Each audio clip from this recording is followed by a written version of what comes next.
اعوذ باللہ من الشیطان الرجیم، بسم اللہ الرحمن الرحیم۔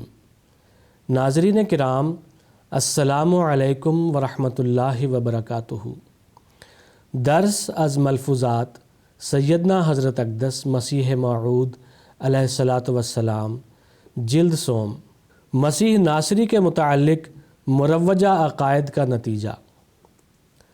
ایک شخص نبی بخش نام ساکن بٹالہ نے آپ علیہ السلام کو لکھا کہ میں عیسائیوں سے بحث کرنے لگا ہوں، اور اس نے لکھا کہ میں نے تمہیں ایک پرانی بائبل دی تھی، وہ بھیج دو۔ میں نے اس کو لکھا ہے کہ تم عیسائیوں سے کیا مباحثہ کرو گے، ان کی ساری باتیں تو تم خود مانتے ہو، عیسیٰ کو زندہ آسمان پر سمجھتے ہو، غیب دان اور مردوں کو زندہ کرنے والا کہتے ہو، اور پھر تمہارا یہ اعتقاد ہے کہ صرف وہی مس شیطان سے پاک ہے۔ غرض اس قسم کے جب تمہارے عقائد ہیں تو پھر ان سے کیا بحث کرنی چاہتے ہو؟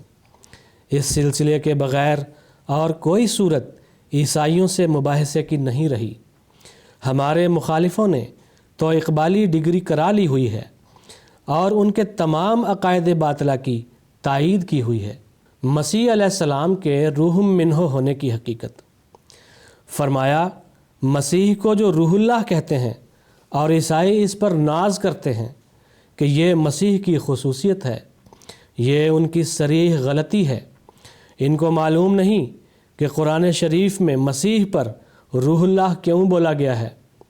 اصل بات یہ ہے کہ قرآن شریف نے مسیح ابن مریم پر خصوصیت کے ساتھ بہت بڑا احسان کیا ہے، جو ان کا تبرئہ کیا ہے۔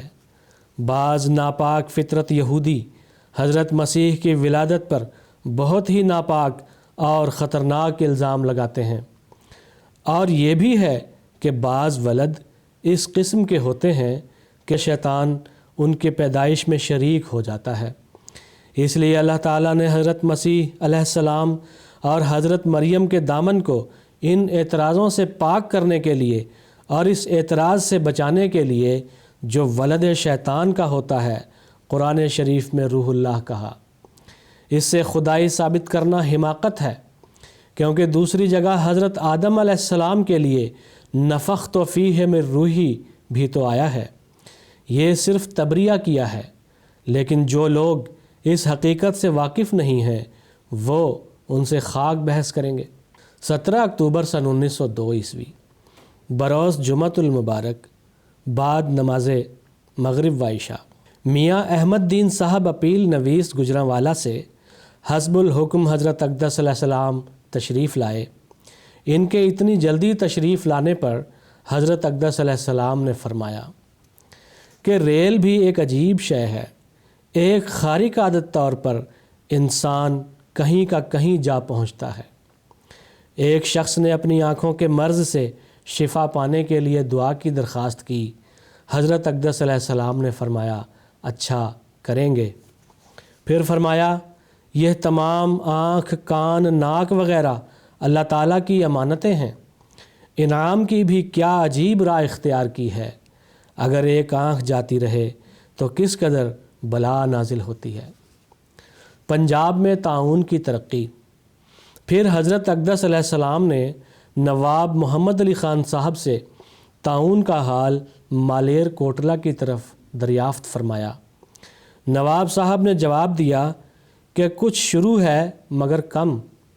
اب کے دفعہ رپورٹ سے معلوم ہوا ہے کہ گزشتہ ہفتہ کی نسبت سے اس ہفتہ کل ہندوستان میں تو کم ہے، مگر خاص پنجاب میں بہت ترقی پر ہے۔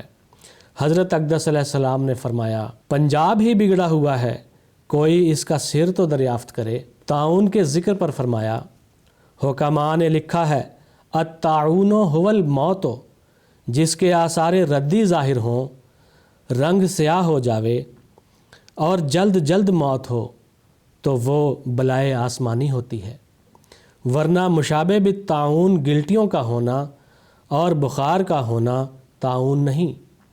ایک دفعہ ہمارے سب بچوں کو گلٹیاں نکل آئیں، صرف اینٹ گرم کر کے سینکتے رہے، سب کو آرام ہو گیا۔ فرمایا، طاعون تو ایک سر مخفی کی طرح ہے، ورنہ بعض اوقات اس کے عوارض ہو کر پھر انسان کو کچھ نہیں ہوتا۔ ملفوظات جلد سوم صفحہ 257 تا 259۔ وآخر دعوانا ان الحمد للہ رب العالمین۔